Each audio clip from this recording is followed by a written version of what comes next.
Polymorphonuclear lymphocyte, monocyte, মানে ওই যে ইনফ্লামেটরি এক্সুডেশনের সাথে বের হয়ে আসবে। এনজাইমস কি কি থাকে দেখেন, অ্যাসিড ফসফেটেজ, বিটা গ্লুকুরোনাইডেজ, লাইসোজাইম, হাইলুরোনিডেজ। এই লাইসোজাইমটাই কি করে আপনার ওই যে ডিস্ট্রাকটিভ ইফেক্টের জন্য কাজ করে। ইনঅর্গানিক আয়ন কি কি থাকে, যে sodium, potassium, calcium, magnesium, phosphate. Immunoglobulin কোনটা থাকে, প্রথম তিনটা, জি, এ, এম। খুবই খুব ইম্পর্টেন্ট, এখান থেকে কিন্তু প্রশ্ন আসছে এই ছকটা থেকে আর কি। এগুলো আপনাদের শিটেই আছে, এখানে এখানে জাস্ট একটু ছক করে দেয় স্ক্রিনশট নিয়ে, বা আপনাদের শিটে হচ্ছে সুন্দর করে যে সেলসের এখানে কি কি আছে জাস্ট 3-4টা নাম লিখে রাখতে পারেন। ইনঅর্গানিক আয়ন নাম লিখে রাখতে পারেন, অর্গানিক কম্পোনেন্টের মধ্যে এই যে ইমিউনোগ্লোবুলিন গুলা, এনজাইম গুলা, হ্যাঁ, এভাবে লিখে রাখতে পারেন আর কি। ওকে, আচ্ছা, এখানে আপনাদের শিটে 29 পেজের একদম নিচে দেখেন যে এনজাইমের কথা আমরা যেটা বললাম, যে এনজাইম 3টা পসিবল সোর্স থেকে আসতে পারে। ব্যাকটেরিয়া থেকে আসতে পারে, প্লাজমা থেকে আসতে পারে, প্লাজমা লিউকোসাইট থেকে, আর এপিথেলিয়াল স্কোমা সেল থেকে আসতে পারে। এটা একটু সোর্স গুলা কি কি এটা একটু মনে রাখেন আর কি। এরপর হচ্ছে ফাংশনস। ফ্লোরাইড গুলো এত বেশি দরকার নেই, এখানে আপনাদের শিটে আছে আর কি, একটু রিডিং দিয়ে রাখেন। ঠিক আছে, বেসিক্যালি হচ্ছে ফাংশন। তো ফাংশনের ক্ষেত্রে একটু খেয়াল করে দেখেন যে এটা হচ্ছে যেহেতু এই যে ইমিউনোগ্লোবুলিন আছে, মানে এটা হচ্ছে প্রোটেক্টিভ। ঠিক আছে, তারপর এটা হচ্ছে যে ওয়াশিং পটেনশিয়ালিটি, ঠিক আছে, ওয়াশ করে ফেলে। এই যে আয়নিক ক্যালসিয়াম, যেটা এখানে আমরা কম্পোজিশনে দেখলাম, তো এটা হচ্ছে আপনার এই যে পেলিকল বা প্লাক ফরমেশন, ক্যালকুলাস ফরমেশনে হেল্প করে। ঠিক আছে, আর ওই যে প্রোটিওলাইটিক এনজাইম, এটা আপনার ওই যে কি বলে এটার নাম, লাইসোজাইম, সেটা কি করে, যে damaging the wall of the sulcus and the underlying tissue, তার মানে এখান থেকে ডেন্টাল পকেট ফরমেশন করে আর কি। ঠিক আছে, এই ফাংশন গুলো বেশি ইম্পর্টেন্ট, দুইটা ইম্পর্টেন্ট, একটা হচ্ছে ফাংশন আর একটা হচ্ছে আপনার এই যে কম্পোজিশন। ঠিক আছে, এই দুইটা জিনিস বেশি ইম্পর্টেন্ট। এই যে composition of the gingival crevicular fluid কি কি থাকে। ওকে, এরপর হচ্ছে deposition on the surface of the tooth, আপনাদের পরবর্তী যে চ্যাপ্টারটা আর কি। পরবর্তী চ্যাপ্টারের ক্ষেত্রে এটা একটু মোটামুটি ইম্পর্টেন্ট লেভেলের জিনিস। বেশি ইম্পর্টেন্ট হচ্ছে চ্যাপ্টার আমাদের সিলেবা পড়ে আসলাম। ঠিক আছে, এরপরে আমরা গিয়ে ম্যাস্টিকেশন, ডিগ্লুটেশন পড়বো, টেস্ট সেন্সেশনের কিছু ঘটনা আছে। আর এরপরে সেকেন্ড লেভেলে যদি আপনি বলতে চান তাহলে যে deposit in the surface of the teeth. ঠিক আছে, তারপরে হচ্ছে একটু পরে আমরা পড়বো ক্যালসিয়াম মেটাবলিজমটা ছিল, ফ্লুরাইড পড়বো একটু পরে। ঠিক আছে, এই জিনিসগুলো আর কি সেকেন্ড লেভেলে। ওকে, ডিপোজিশন কি কি আছে আমাদের, ডিপোজিশন খেয়াল করে দেখেন, বডিতে আমাদের দাঁতের উপরে 3 ধরনের ডিপোজিশন হতে পারে, পেলিকল, প্লাক এন্ড ক্যালকুলাস। বেসিক্যালি এটা হচ্ছে আপনার টাইম ডিফারেন্সের উপরে ডিপেন্ড করে একই জিনিসগুলা টাইম এক এক সময় এক এক নাম। ইমিডিয়েট আফটার ব্রাশিং যে একটা লেয়ার ফরমেশন হচ্ছে, this is called enamel pellicle. এটা যখন টাইম যাচ্ছে 2 থেকে 3 দিন হচ্ছে, this is called dental plaque. এই ডেন্টাল প্লাকটা যখন আবার হচ্ছে ক্যালসিফিকেশন হচ্ছে, তখন সেটাকে আমরা বলছি হচ্ছে ক্যালকুলাস। ঠিক আছে, ওকে, একটু আমরা সামনে যাই, একটু রিডিং পড়বেন, এগুলো এত বেশি আপনাদের মুখস্থ করার দরকার নেই। কি মুখস্থ করতে হবে আমরা বলে দিব। এই যে ডিপোজিশন 3টা, এটা একটু মনে রাখবেন, মুখস্থ করবেন, ট্রিপল স্টার দেন এখানে। আচ্ছা দেখেন, firstly dental plaque can be seen forming on a clean tooth surface about 20 minutes, হ্যাঁ, in about 20 minutes। ঠিক আছে, এই যে দেখেন যে bacterial colonization begins rapidly near gingival margin as early as 20 minutes after cleaning। মানে 20 minutes পরে এই যে আপনার হচ্ছে colonization-টা হচ্ছে, this is called pellicle। ঠিক আছে, এরপর দেখেন after 24 hours uniforming covering of bacteria has formed and the pellicle plus plaque layers around 10 micrometre thick. তার মানে ফার্স্টলি যেটা হলো একদম মানে 20 মিনিটস আফটার ওয়াশিং মানে শুরু হচ্ছে, দিস ইজ পেলিকল। 24 আওয়ার্স পরে সেটা গিয়ে হয়ে যাচ্ছে কি আপনার প্লাক। ঠিক আছে, ব্যাকটেরিয়াল কলোনাইজেশন এখানে বেসিক্যালি যে gram positive cocci, short rods, ঠিক আছে, high proportion of the streptococci, এই জিনিসগুলো থাকে, অত দরকার নেই। যেটা দরকার, the chemical composition of the dental plaque, খুবই ইম্পর্টেন্ট, এটা থেকে প্রশ্ন আসছে। ইনঅর্গানিকের ক্ষেত্রে একটু খেয়াল করে দেখেন, এই যে 10% অফ দ্য ড্রাই ওয়েট আর 2% অফ দ্য ওয়েট। ঠিক আছে, ক্যালসিয়াম আপনার হচ্ছে ক্যালসিয়ামের ক্ষেত্রে বেসিক্যালি আমাকে এই রেঞ্জটাই মনে রাখতে হয়, মানে দুইটাই মনে রাখতে হয়, এই রেঞ্জও মনে রাখতে হবে, এটাও মনে রাখতে হবে আর কি। ঠিক আছে, খুবই ইম্পর্টেন্ট, মনে রাখবেন এটা। ফসফেটটা অত বেশি আমাদের জন্য ইম্পর্টেন্ট না, ফ্লুরাইডটা আমাদের জন্য ইম্পর্টেন্ট। ঠিক আছে, তাহলে বেসিক্যালি আমরা মনে রাখবো হচ্ছে ক্যালসিয়াম এন্ড ফ্লুরাইড। ঠিক আছে, ক্যালসিয়ামের ক্ষেত্রে দুটাই, ফ্লুরাইডের ক্ষেত্রে তো আমাদের একটা। ঠিক আছে, এই কয়টা হচ্ছে বেশি ইম্পর্টেন্ট, এগুলো আমরা মনে রাখবো বেশি করে আর কি। ওকে, তারপরে প্লাক ফ্লুইড, এগুলা নিয়ে এত বেশি কথাবার্তা দরকার নাই, একটু রিডিং পড়বেন আর কি। ক্যালকুলাসটা খেয়াল করে দেখেন, এই কথাগুলো যদি একটু রিডিং পড়েন, সেটা হচ্ছে কি, যে এটা হচ্ছে আমাদের যে প্লাকে যখন ক্যালসিয়াম এবং ফসফরাস কনসেন্ট্রেশনটা যখন বেড়ে যাচ্ছে, তো কোথাও ক্যালসিয়াম এবং ফসফরাস জমা হওয়া, তার মানে কি সেখানে স্টোন ফরমেশন হয়, হার্ড টিস্যু ফরমেশন হয়, দিস ইজ কল্ড ক্যালকুলাস। এটা হতে কতদিন সময় লাগে দেখেন, 3 days। At about 3 days calcification may begin to occur। 3 দিন পরে এই ক্যালসিফিকেশনটা আপনার শুরু হয়ে যাচ্ছে। ঠিক আছে, 3 দিন পরে ক্যালসিফিকেশনটা শুরু হয়ে যাচ্ছে, তখনই ক্যালকুলাস ফরমেশন হচ্ছে। একটু আগে দেখেন আমরা একটু যে একটা জিনিস পড়ে আসছিলাম যে পাইরোফসফেট নামে একটা জিনিস যে কি করে অ্যান্টি প্লাক এজেন্ট হিসেবে কাজ করে, বা অ্যান্টি ক্যালকুলাস বা অ্যান্টি টার্টার টুথপেস্টে এটা করা হয়। তো এই যে পাইরোফসফেট কি করে ক্যালসিফিকেশনটা কমাই দেয়, ক্যালসিয়াম ডিপোজিশন, ক্যালসিয়ামটাকে ডিপোজিট হতে দেয় না আর কি। ঠিক আছে, ওকে।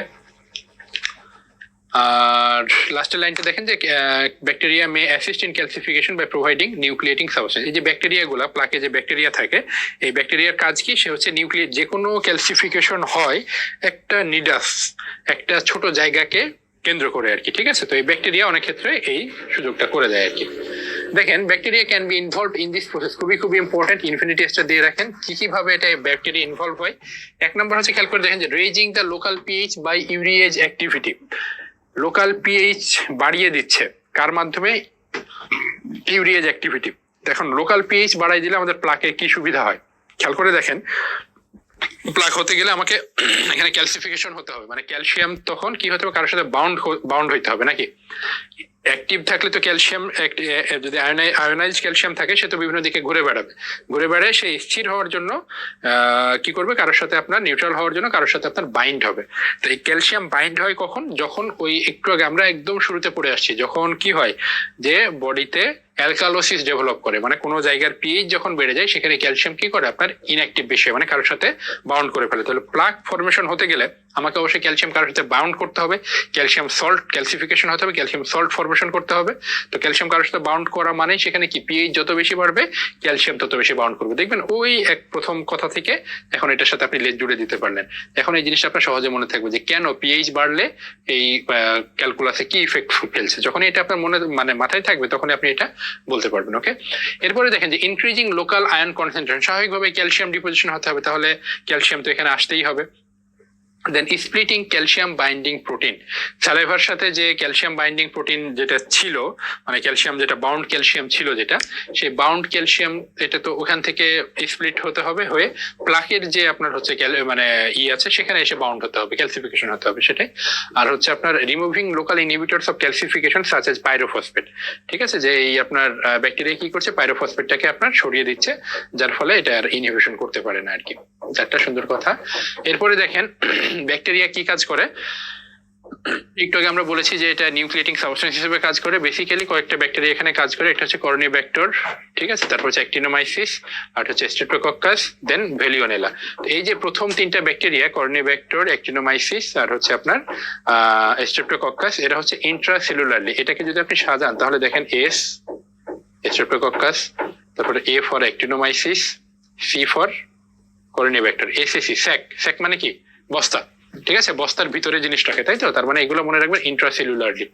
আর ভেলিওনেলা, ঠিক আছে, সেটা হচ্ছে কিভাবে কাজ করে, এক্সট্রা সেলুলারলি ক্যালসিফিকেশন করে আর কি। ঠিক আছে, ওকে, এই কথাটাই থাকলো আমাদের এই থেকেও আপনার পড়াশোনার প্রায় শেষের পথে আর কি। একটু খেয়াল করে দেখেন এখানে composition of the dental calculus, খুবই ইম্পর্টেন্ট, এখান থেকে বারবার প্রশ্ন আসে।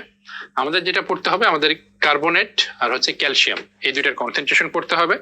কিসের ক্ষেত্রে, দেখেন যে সুপ্রাজিনজিভাল প্লাকের ক্ষেত্রে বা ক্যালকুলাসের ক্ষেত্রে, হ্যাঁ, আবার দুই ধরনের সুপ্রাজিনজিভাল ক্যালকুলাস, সেটা আবার দুই ধরনের হতে পারে, একটা হচ্ছে হাইলি ক্যালসিফাইড আর একটা হচ্ছে পুরলি calcified.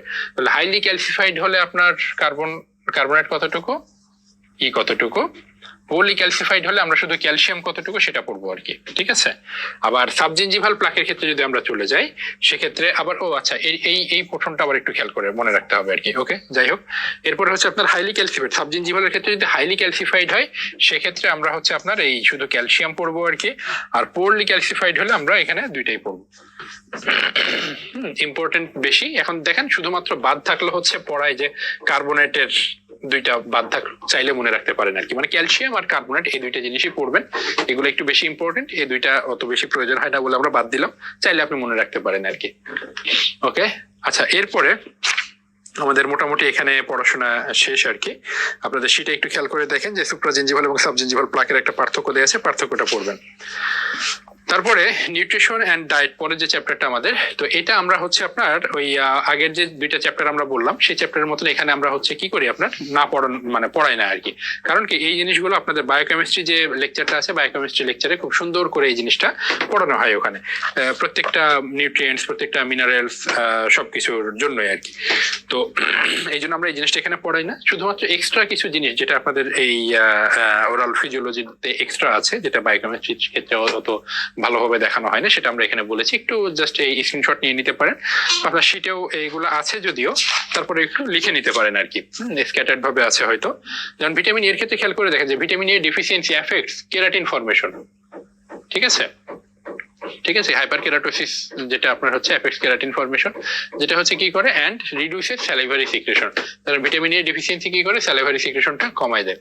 R lack of vitamin A may causes degeneration of ameloblast causes enamel hypoplasia. অ্যামেলোব্লাস্টটাকে ডিজেনারেশন করে ফেলছে, তার মানে অ্যামেলোব্লাস্ট কমে যাচ্ছে, এনামেল তাহলে কি কম ফর্মেশন হবে, এনামেল হাইপোপ্লাসিয়া হবে। আর lack of vitamin A may cause atrophy of the odontoblast, তাহলে এনামেল কি করছে আপনার অ্যামেলোব্লাস্টের কি করছে ডিজেনারেশন করছে আর ওডোন্টোব্লাস্টের অ্যাট্রফি করছে, ঠিক আছে। Causes poor dentine formation, enamel hypoplasia করছে পুয়ার ডেন্টিন ফর্মেশন করছে আর কি। আর আরেকটা যেটা ম্যাগনেসিয়াম, একটু খেয়াল করে দেখেন, magnesium is an essential mineral for calcification of the dentin. আর substitution of magnesium in enamel is associated with increase susceptibility to dental caries. মানে এনামেলে যদি ম্যাগনেসিয়াম ঢুকে যায় তাহলে এই এনামেলটা আপনার কি হয়ে যায় উইক হয়ে যায়, যেটা ডেন্টাল ক্যারিজ ফরমেশনে হেল্প করে। এই দুইটা কথা শুধুমাত্র এই দুইটা একটা চ্যাপ্টার থেকে একটু মার্ক করে নেন, এগুলাই পড়তে হবে আমাদের এখান থেকে বেশি, বাকিগুলা ওরাল সরি বায়োকেমিস্ট্রি যে আছে সেটা থেকে পড়তে হয় আর কি। ওকে, আমরা এবার ফ্লুরাইড আমাদের পরবর্তী যেটা চ্যাপ্টার। ফাংশন অফ দ্য ফ্লুরাইডের ক্ষেত্রে একটু খেয়াল করে দেখেন যে হার্ডেন্স আওয়ার টিথ এনামেল, টুথের এনামেলটাকে হার্ডেন করে, তার মানে এটা অ্যান্টি ক্যারিওজেনিক, এ হচ্ছে আপনার কি ক্যারিজ প্রোডাকশন হইতে দিচ্ছে না, protects our teeth from dental caries. এই যে এরপর হচ্ছে stabilize structure of our bones, এই তিনটা মেইন ফাংশন। এরপরে দেখেন যে distribution of the fluoride, fluoride থেকে আমাদের পড়ার জিনিস এই ডিস্ট্রিবিউশনটা এত বেশি আমাদের দরকার হয় না আসলে। এরপরে দেখবেন এই যে ফ্লুরাইড এনরিচড ফুড, এগুলো একটু রিডিং পড়বেন, এগুলো এত বেশি দরকার হয় না। এই যে ফ্লুরাইড ইনটেক, এটাও ইউকের একটা ভ্যালু, অত বেশি প্রয়োজন হয় না আমাদের। Absorption of the fluoride, absorption of the fluoride ক্ষেত্রে খেয়াল করে দেখেন যে about 90% amount of the fluoride is absorbed from the total amount ingested. দেখেন ক্যালসিয়াম আমরা পড়েছিলাম সেখানে ছিল 60% অ্যাবজর্বড হচ্ছিল, আর এখানে আমরা ফ্লুরাইড পাচ্ছি 90% অ্যাবজর্বড হচ্ছে আর কি, এটা মনে রাখতে হবে আর কি। ওকে, পরের লাইনটা দেখেন যে absorption of fluoride occurs in the stomach and small intestine. আর fluoride ions are not lipid soluble but hydrogen fluoride is lipid soluble, কথাগুলো একটু মনে রাখতে হবে এখানে। আচ্ছা, একটু খেয়াল করে দেখেন এখানে fluoride in blood plasma and other body fluids, ঠিক আছে। এই যে the absorb fluid passes into the portal circulation to reach the liver, portal সার্কুলেশনের মাধ্যমে সেটা লিভারে যেতে পারে। এই যে plasma protein contains fluoride in both ionized এবং নন আয়োনাইজড ফর্মে এটা থাকে, ঠিক আছে। আর plasma fluoride is normally low around এত, ঠিক আছে, মাইক্রোলিটার মাইক্রোমোল পার লিটার। আর হচ্ছে আপনার এই যে 30 থেকে 60 minute after fluoride intake and declines after 3 hours, মানে এটা পিক থাকে হচ্ছে কি আধা ঘন্টা থেকে 1 ঘন্টা পর্যন্ত, এরপরে হচ্ছে আপনার এটা আস্তে আস্তে ডিক্রিজ করে যায়। নিচের গুলো এত বেশি দরকার নেই। এই যে প্রথমটা একটু মনে রাখবেন যে ফ্লুরাইড হচ্ছে কি পোর্টাল সার্কুলেশনের মাধ্যমে কোথায় যায়, লিভারে চলে যায়। ওকে, এরপরের কথাগুলো বেশি ইম্পর্টেন্ট। দেখেন যে adipose tissue tax up much less than other tissue because কি করে এডিপোজ টিস্যুতে কি ওয়াটার কন্টেন্ট কম, ওয়াটার কন্টেন্ট কম হওয়ার কারণে এডিপোজ টিস্যুতে ফ্লুরাইডটা আপটেক হতে পারে না। ওকে, কিন্তু কোথায় কোথায় থেকে দেখেন যে সেরেব্রোস্পাইনাল ফ্লুইড, ঠিক আছে, has a very low uptake because blood brain barrier is relatively impermeable to fluoride. খুব ইম্পর্টেন্ট কথা, blood brain barrier BBB is relatively impermeable to fluoride. আর for the calcified tissue accumulate fluoride as it's incorporated into the hydroxyapatite crystal to form fluoroapatite, মানে hydroxyapatite ক্রিস্টালের সাথে এই fluoride আপনার incorporate করে, মানে ফ্লুরাইড ওখানে ঢুকে যায়, দিয়ে এটার নাম হয়ে যায় তখন ফ্লুরোঅ্যাপাটাইট। এই ফ্লুরোঅ্যাপাটাইট ফর্মেশন হওয়ার কারণেই কি হচ্ছে আমাদের এনামেলটাকে হার্ড হচ্ছে এনামেলটা, এবং এটা মোর ক্যারিজ রেজিস্ট্যান্স হয়ে যাচ্ছে আর কি। ওকে, এরপরের লাইনটা একটু খেয়াল করে দেখেন যে as fluoride ions can pass across the epithelial cell layer, ঠিক আছে, limited extent, but they can transferred into different body সিক্রেশনে পাওয়া যায়। কি কি দেখেন, মানে ব্লাড ব্রেন ব্যারিয়ারে পাচ্ছি না, বাট আর কি কি বডি সারফেসে বডি সিক্রেশনে পাওয়া যায় দেখেন, সুয়েটে পাওয়া যেতে পারে, বাইলে পাওয়া যেতে পারে, স্যালাইভাতে পাওয়া যেতে পারে, মিল্কে পাওয়া যেতে পারে, ঠিক আছে। ওকে, এরপর দেখেন যে fluoride and dental caries. Fluoride এবং ডেন্টাল ক্যারিজের মধ্যে রিলেশনটা কি? আপনাদের শিটে কিন্তু এই কথাগুলো সবই আছে, হ্যাঁ, আমি জাস্ট এখানে আপনার মার্ক করে দিলাম। ফ্লোরাইড অ্যান্ড ডেন্টাল ক্যারিজ আপনারা 48 নাম্বার পেজে চলে আসেন, হ্যাঁ, এখানে পাবেন excretion of the fluoride rate, এগুলো যা ছিল আর কি। যে ফ্লোরাইড অ্যান্ড ডেন্টাল ক্যারিজের ক্ষেত্রে দেখেন যে এটা আপনার fluoride can act at 3 levels, যেটা আছে আর কি, যে 3টা জায়গাতে ফ্লোরাইড কাজ করে, যে অ্যান্টি ক্যারিওজেনিক ইফেক্ট আমরা পাই 3টা লেভেলে সে কাজ করে। এক নম্বর খেয়াল করে দেখেন যে in soft tissue to modify the developing teeth, tooth যখন ডেভেলপ হচ্ছে, মানে এনামেল যখন ফর্মেশন হচ্ছে, তখন আপনার হচ্ছে অ্যামেলোব্লাস্ট সেল ম্যাট্রিক্স ফর্মেশন করছে, এরপরে সেখানে মিনারেলাইজেশন হচ্ছে। তো এই ফ্লুরাইড কি করছে তখন, যখন ক্যালসিয়াম হাইড্রোক্সিঅ্যাপাটাইট ক্রিস্টাল ফর্মেশন হচ্ছে, ফ্লুরাইড গিয়ে তখন ওখানে মাথা ঢোকাচ্ছে, মাথা ঢুকিয়ে ফ্লুরাইড কি করছে তখন ফ্লুরোঅ্যাপাটাইট ফর্মেশন করছে, একটু আগে পড়ে আসলাম আমরা, ইনকর্পোরেট হচ্ছে ফ্লুরোঅ্যাপাটাইট ফর্মেশন করে। এই ফ্লুরোঅ্যাপাটাইট অ্যাসিড রেজিস্ট্যান্ট, অ্যাসিড রেজিস্ট্যান্ট হওয়ার কারণে সেটা তখন আপনার কি হচ্ছে না, আর ডিসলিউশন হচ্ছে না কিসে, অ্যাসিডে, ওরাল যে অ্যাসিডে ডিজলিউশন হচ্ছে না, এই জন্য ক্যারিজটা কমে যাচ্ছে। 2 নম্বর হচ্ছে দেখেন in hard tissue to affect mineralization, demineralization and remineralization. তার মানে হার্ট টিস্যুতে সে মিনারেলাইজেশন করে, সে ডিমিনারেলাইজেশন করতে পারে, হ্যাঁ, মানে এটাকে এফেক্ট করে, আবার হচ্ছে রিমিনারেলাইজেশনেও তার কি আছে। আর 3 নম্বর হচ্ছে on cariogenic bacteria to alter their metabolism. Cariogenic bacteria যেমন ল্যাক্টোব্যাসিলাস কি করে, ল্যাক্টোব্যাসিলাস হচ্ছে অ্যানারোবিক ইসের মাধ্যমে এখানে ল্যাকটিক অ্যাসিড ফর্মেশন করে। তাহলে এই অ্যানারোবিক যে গ্লাইকোলাইসিস, অ্যানারোবিক গ্লাইকোলাইসিস একটা মেটাবলিক পাথওয়ে, তাই না? তো এই আমাদের যে কি বলে ফ্লুরাইড সাহেব কি করে, ল্যাক্টোব্যাসিলাসের যে অ্যানারোবিক যে পাথওয়ে, যেটাতে আমাদের ল্যাকটিক অ্যাসিড ফর্মেশন হবে মেটাবলিজমের মাধ্যমে, এই মেটাবলিজমটাকে অল্টার করে ফেলে। তখন কি হচ্ছে না, ল্যাকটিক অ্যাসিড ফর্মেশন হচ্ছে না। ল্যাকটিক অ্যাসিড ফর্মেশন না হলে তখন আমার কি হয় না, আবার আমার অ্যাসিড ফর্মেশন হচ্ছে না, মানে ক্যারিজ ফর্মেশন হবে না। ঠিক আছে, এই 3টা লেভেলে ফ্লুরাইড কাজ করে। আপনাদের শিটে আছে এটা 48 নম্বর পেজে, শুরু থেকে 2 নম্বর প্যারাতে একটু মার্ক করে ফেলেন এটা। দেন ফ্লুরাইড অ্যান্ড টুথ মরফোলজি, সেটাও আছে, খেয়াল করে দেখেন যে ফ্লুরাইড কি করছে, মে ওয়াল্টার টুথ মরফোলজি।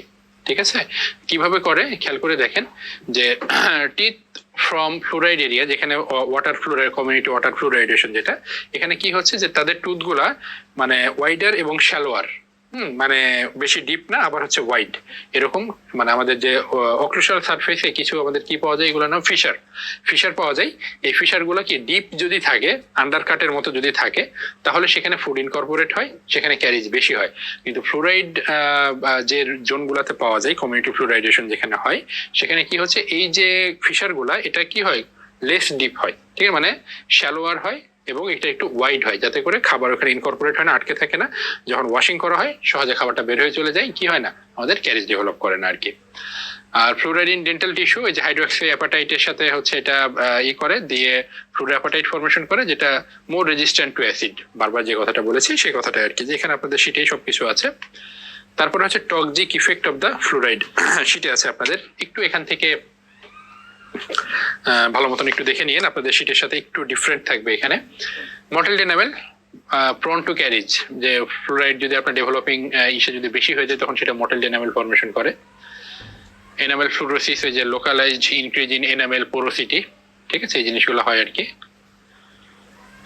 ওকে, এরপর হচ্ছে toxic effect of high dose of the fluoride. ঠিক আছে, হাই ডোজ অফ দ্য ফ্লুরাইডের ক্ষেত্রে খেয়াল করে দেখেন যে both acute and chronic administration of high dose fluoride is harmful, even a tube of toothpaste could cause severe effect in a small child. So এই পর্যন্ত আর না যাই, পরের কথাগুলো দেখেন, খুব ইম্পর্টেন্ট। 2 নম্বর পয়েন্টটা, যে probable toxic dose is 5 milligram per KG. Toxic dose হচ্ছে কত আপনার, 5 মিলিগ্রাম পার কেজি, মানে 5 মিলিগ্রাম পার কেজি, মানে 1 কেজির যদি একটা মানুষ হয় তাহলে 5 মিলিগ্রাম টক্সিক ডোজ। এর বেশি হলে, 5 মিলিগ্রামের বেশি হয়ে গেলে বডিতে টক্সিসিটি ডেভেলপ করবে।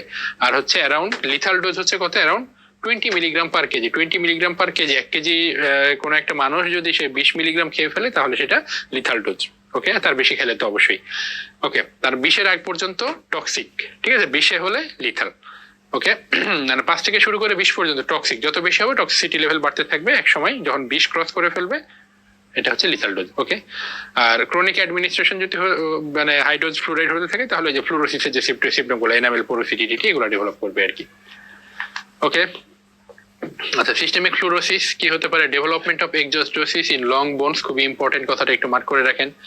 Stiffness and pain in the joints, কারণ হচ্ছে কি বোনসের ওই ফর্মেশনটা বেড়ে যায় হচ্ছে স্টিফনেস করে, জয়েন্ট পেইন করে, ঠিক আছে, পার্টিকুলারলি স্পাইনের ক্ষেত্রে এটা বেশি হয় আর কি।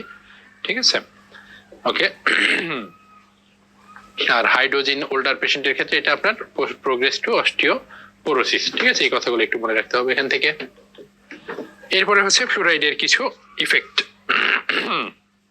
ইফেক্টের ক্ষেত্রে একটু খেয়াল করে দেখেন যে কিছু এই যে abdominal pain, abnormal taste, diarrhoea, drooling, eye irritation, headache, তারপরে হচ্ছে আপনার abnormal level of the calcium potassium in the blood, irregular or slow heartbeat, cardiac arrest, nausea, vomiting, shallow breathing, tremors, weakness. ঠিক আছে, তো এইগুলাই হচ্ছে আপনার মোটামুটি আপনাদের শীটে এগুলো সবকিছুই আছে আর কি। তো একটু খেয়াল করে দেখেন এখানে আবার প্রশ্নটা একটু ঘুরে আসে আর কি, যে what are the immediate effect of fluoride toxicity, what are the late effect বা কি বলো এটা, যে সিভিয়ার ইফেক্ট আর কি। ঠিক আছে, তো খেয়াল করে দেখেন এখানেই যে অ্যাবডোমিনাল পেইন সাথে সাথে শুরু হতে পারে, ডায়রিয়া, ড্রুলিং। ঠিক আছে, এই জিনিসগুলো হচ্ছে মোটামুটি ইমিডিয়েট। আর সিভিয়ার বা লেট যদি বলা হয় তাহলে এই যে দেখেন কার্ডিয়াক অ্যারেস্ট। ঠিক আছে, এটা হচ্ছে একটা সিভিয়ার জিনিস। ঠিক আছে, তারপরে হচ্ছে আপনার ওই যে এখানে শ্যালো ব্রিদিং এর কথা বলেছে, ইরেগুলার স্লো হার্টবিট, এটা আপনার হচ্ছে একটা ডিলেড হতে পারে। আর একটা হচ্ছে আপনার এখানে এই যে কনভালশন হতে পারে, আপনাদের শীটে দেখেন যে blood pressure and pulse rate fall, এটা ইমিডিয়েট। এই যে রেসপিরেটরি সেন্টার ইজ ডিপ্রেসড। ঠিক আছে, এবং রেসপিরেটরি কলাপস হতে পারে, কার্ডিয়াক অ্যারেস্ট, রেসপিরেটরি অ্যারেস্ট বা রেসপিরেটরি কলাপস হতে পারে। এগুলো হচ্ছে আপনার ডিলেড। তাহলে ডিলেডে কি কি পেলাম আমরা? ডিলেডে পেলাম একটা cardiac arrest, irregular slow heartbeat পেলাম, তারপর হচ্ছে আপনার কি রেসপিরেটরি অ্যারেস্ট পেতে পারি আমরা। ঠিক আছে, এই যে এই জিনিসগুলো হচ্ছে আপনার ডিলেড। ওকে, তাহলে ট্রিটমেন্ট কি হবে আমাদের? কিছু আর্জেন্ট ট্রিটমেন্ট, কিছু হসপিটালাইজ ট্রিটমেন্ট। আর্জেন্ট ট্রিটমেন্ট হচ্ছে খেয়ে ফেলেছে, তার মানে কি করতে হবে? সাথে সাথে তাকে ওয়াশিং করাতে হবে। ঠিক আছে, মানে এই স্টোমাকটাকে এমপ্টিং করতে হবে। তা আইদার ভমিটিং অথবা হচ্ছে আপনার হসপিটালে নিয়ে যে গ্যাস্ট্রিক লেভেজ আর কি। ঠিক আছে, তাহলে ইন্ডাকশন অফ ভমিটিং যদি না হয়ে থাকে। আর হচ্ছে এই ফ্লুরাইডের ক্ষেত্রে administration of the 1% calcium gluconate or calcium chloride. ঠিক আছে, মানে ক্যালসিয়াম ফ্লুরাইডের সাথে বাইন্ড করে এটা ক্যালসিয়াম ফ্লুরাইড প্রিসিপিটেট করে ফেলে। তাহলে প্রিসিপিটেট হয়ে গেলে সেটার অ্যাবজর্পশন হয় না।